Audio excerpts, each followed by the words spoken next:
President Ferdinand Bongbong Marcos Jr. released a statement regarding the alleged aggression and provocations carried out by the China Coast Guard and their Chinese maritime militia against Philippine naval vessels and personnel over the weekend. Cresilyn Catarong reports. The Philippine government will remain steadfast in defending the sovereignty of the country. This was emphasized by President Ferdinand Marcos Jr. amid the recent aggressive actions by the Chinese Navy against Filipino troops in the West Philippine Sea. In his social media post, Marcos instructed the armed forces of the Philippines to continue their mandate in defending the country's sovereignty and jurisdiction. He also assured his full support to courageous Filipino service members. The president highlighted that the provocations by the Chinese Coast Guard and its marine militia in obstructing the Filipino resupply mission to Ayungin Shoal on Sunday only strengthened the nation's determination to defend its sovereignty. The head of the state emphasized that China's illegal presence in Philippine waters and its hazardous actions against civilians are blatant violations of international law and the rules-based international order.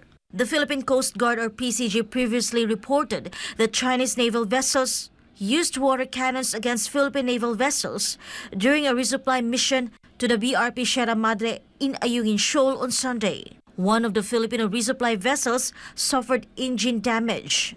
According to the initial PCG report, another Filipino supply boat rammed during the water cannon attack by the Chinese Coast Guard. In connection with this, PBBM reiterated that Ayungin Shoal is within the exclusive economic zone of the Philippines.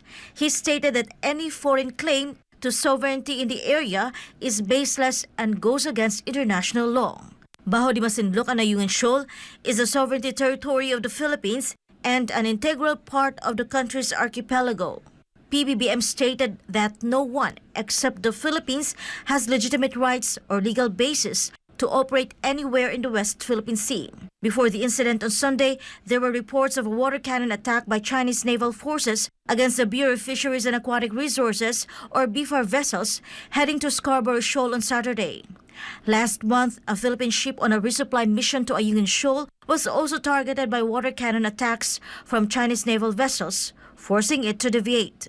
Meanwhile, the Marcos administration has taken 3 legal steps to call out the recent aggression by the Chinese Coast Guard in the West Philippine Sea.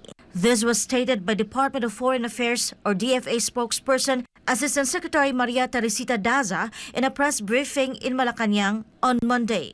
Daza stated they utilized a maritime communication mechanism and filed a diplomatic protest with the Chinese Ministry of Foreign Affairs for the use of water cannons by Chinese naval vessels against Philippine boats.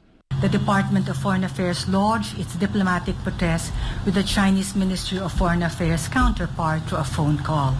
And in terms of the démarche undertaken by our Philippine Embassy in Beijing, yes, we confirm that our Philippine Embassy in Beijing has made a démarche with the Chinese Ministry of Foreign Affairs official yesterday concerning the Bajo de Masinloc incident and the Ayungin Shoal incident. Daza added the Chinese ambassador to the Philippines, Wang Shilian, was also summoned. When asked if the DFA shares the same view as some senators who suggest declaring Chinese ambassador persona non grata, this was Asik Daza's response. When an ambassador assumes he is accepted and by the accrediting host government, if you do something or say something that is unwelcome, then you can be subject to what they call persona non grata.